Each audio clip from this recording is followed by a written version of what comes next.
পরোটা আমরা সবাই করে থাকি, তো এভাবে একবার আলু দিয়ে পরোটা করে দেখো, খেতে এত ভালো লাগবে সেটা বলার কথা নয়। এতটাই সফট হয়েছে যে কিছু দিয়ে আর লাগবে না, শুধুই কিন্তু খেয়ে নিতে পারবে। এত সুন্দর গুমো হয়ে ফুলবে যেটা দেখেই মন ভরে যাবে।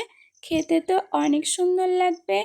একবার করলে বাড়িতে সবাই বলবে এভাবেই পরোটা করতে। চলো বন্ধুরা, আর কথা বাড়াবো না, ভিডিওটা স্টার্ট করা যাক। Hello friend, welcome back to my new video. তোমাদের ফুড বাঙালিতে ওয়েলকাম।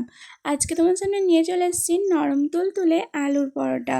খুব সহজভাবে, খুব সিম্পলভাবে তোমরা কিন্তু বাড়িতেই তৈরি করতে পারবে, আর একদিন পরও নরমই থাকবে, এতটাই সুন্দর হয়েছে।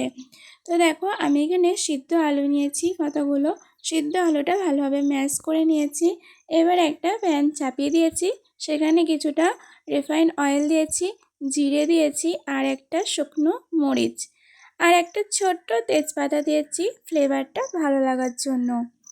এরপর আমি এখানে গাজরটা গ্রেট করে নিয়েছি। তোমরা এখানে গাজরটা কিন্তু না অ্যাড করতেও পারো, আমার বাড়িতে ছিল তাই আমি দিয়েছি এটা, আর খেতে কিন্তু খারাপ লাগেনি। এরপর দিয়েছি ওই যে ম্যাশ করে রাখা আলুটা। আলুটা দেওয়ার পর কিছুক্ষণ কিন্তু নাড়াচাড়া করে নিচ্ছি। এটা কিন্তু সম্পূর্ণ লো ফ্লেমেই করবে, হাই হিটে করতে যাবে না। এরপর দেখো, মাঝখানটা ফাঁক রেখে আরেকটু কিছুটা তেল দিয়ে এখানে দিচ্ছি আদাটা একটু গ্রেট করে।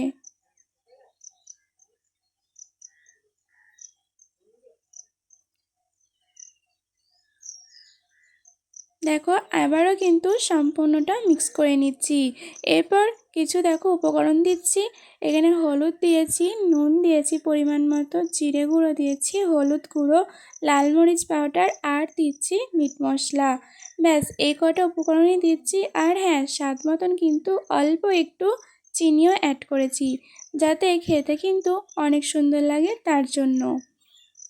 কিছুক্ষণ কিন্তু হাতে ধরে রেখে একটু ভাজা ভাজা করে নিয়েছি। এরপর ওপর থেকে একটু ধনিয়া পাতা ছড়িয়ে দিচ্ছি, আরও ভালোভাবে কিন্তু নাড়াচাড়া করে নিচ্ছি। দেখো, আমার কিন্তু আলুর পুরটা সম্পূর্ণভাবে রেডি হয়ে গেছে। এরপর দেখো, আমি এখানে 2 বাটি পরিমাণ আটা নিয়েছি, সামান্য পরিমাণে একটু লবণ দিয়েছি, আর দিয়েছি রিফাইন অয়েল কিছুটা পরিমাণে। ময়ানটা কিন্তু ঠিক মতনই হতে হবে, ময়ানটা যত ভালো হবে তত কিন্তু ক্রিস্পি হবে আর সফটও হবে। দেখো কত সুন্দর ময়ানটা হয়েছে, হাত দিয়ে পুরো ভেঙে যাচ্ছে। এরপর ওই যে আলুটা দিয়েছিলাম, সেই আলুটা কিন্তু ময়দাটার সাথে মাখিয়ে নেব। মাখিয়ে একটা শক্ত ডো তৈরি করে নেব। খুব শক্তও না, খুব নরমও না, বুঝতেই পারছো কীরকম ডোটা হয়েছে। এভাবেই কিন্তু ডোটা তৈরি করতে হবে। এরপর একে একে লেচিগুলো কেটে নিচ্ছি।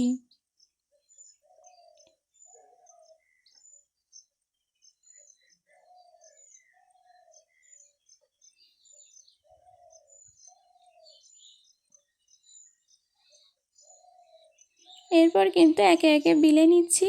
বেশি আটা বা ময়দা দেবে না, একটু কম আটা ময়দা দিয়েই বেলার চেষ্টা করবে, তো আমিও সেটাই করলাম। দেখো, অল্প আটা দিয়েই ভালোভাবে বিলে নিচ্ছি। আমার কিন্তু একটা পরোটা বেলা কমপ্লিট হয়ে গেছে, আরেকটা তোমাদেরকে আমি দেখাচ্ছি।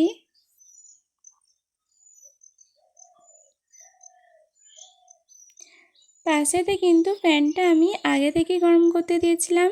তো দেখো, এরপর এখানে কিন্তু একবার ভালোভাবে সেঁকে নিতে হবে। ফার্স্টে তেলটা দিলে হবে না, সেঁকে নেওয়ার পর কিছুক্ষণ পর এরপর দেখো আমি তেলটা কিন্তু দেব, দিয়ে এপিট ওপিট ভালোভাবে কিন্তু আরও ভালো সেঁকে নেব। দেখো কত সুন্দর ফুলছে। এভাবে কিন্তু করলে অবশ্যই তোমাদেরও ফুলবে। যত ফুলবে তত কিন্তু খেতেও নরম হবে, দুর্দান্ত লাগবে খেতে। শুধুই কিন্তু খেয়ে নেবে সবাই, বাচ্চা থেকে বড় সবাই কিন্তু এরকমটা পরোটা খেতে খুব পছন্দ করবে, বা একবার খেলে বারবার বলবে আরেকবার করে দিতে। এতটাই সফট, এতটাই খেতে সুস্বাদু হয় পরোটাটা।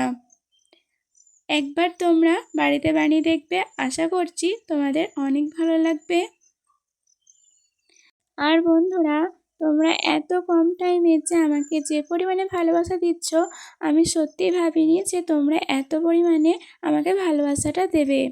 তো যাই হোক, দেখো আমার কিন্তু দুটো পরোটা তৈরি করা হয়ে গেল।